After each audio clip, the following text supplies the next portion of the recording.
பேசுங்க. மாண்பு பேரவைத் தலைவர்களே, மேடம் நான் உங்க சார்பா பேசிடுறேன். மேடம் பேரவைத் தலைவர் அவர்களே, உங்களுடைய மூத்த உறுப்பினர் சொன்னாரு, நீங்க மேலூர்ல நின்னீங்க, நாங்க தான் காரணம் அப்படின்னு. நிறைய இடத்துல இந்த திமுக அடிக்கடி சொல்லிக்கிட்டே இருக்கிறாங்க, காங்கிரஸ் ஜெயிச்சதுக்கு நாங்க தான் காரணம், விசிக ஜெயிச்சதுக்கு நாங்க தான் காரணம், ஐஎம்எல் ஜெயிச்சதுக்கு நாங்க தான் காரணம்னு. நாங்க பதிவு பண்ணிடுறேன், இல்ல இது ஒரு ஜனநாயக விவாதம், பதிவு பண்ணிடுறேன். கிட்டத்தட்ட 22-23 கட்சி கூட்டணி திராவிட முன்னேற்ற கழகம் கடந்த 10 வருஷமா 3 முறை மிகப்பெரிய வெற்றி, ஒத்துக்கிறோம். நீங்க தான் ஆளுங்கட்சி, ஒத்துக்கிறோம். ஆனால் 2026ல தமிழக வெற்றி கழகம் தனி பெரும் கட்சியாக நில்லுங்க, தனி பெரும்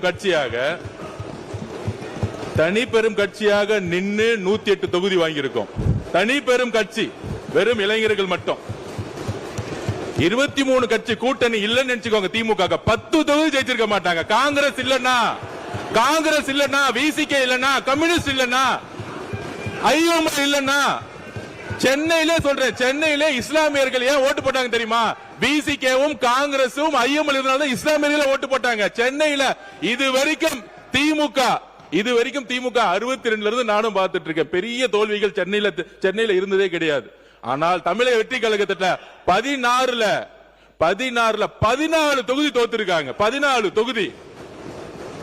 அப்ப திமுகக்கு இந்த கூட்டணி கட்சி இல்லன்னு நினைச்சுக்கோங்க, கூட்டணி கட்சி கிட்ட 15% வரும். அந்த 15% இல்லன்னு நினைச்சுக்கோங்க, சென்னையில அந்த 2 தொகுதி கூட ஜெயிச்சிருக்க முடியாது.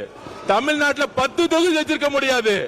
நீங்க இன்னைக்கு எதிர்கட்சியா உட்கார்ந்தது காரணம் காங்கிரஸ், நீங்க எதிர்கட்சியா உட்கார்ந்தது காரணம் கம்யூனிஸ்ட், நீங்க எதிர்கட்சியா உட்கார்ந்தது காரணம் ஐஎம்எல், நீங்க எதிர்கட்சியா உட்கார்ந்தது காரணம் விசிகே, நீங்க எதிர்கட்சியா உட்கார்ந்தது காரணம் கூட்டணி. இத ஞாபகம் வச்சுக்கோங்க.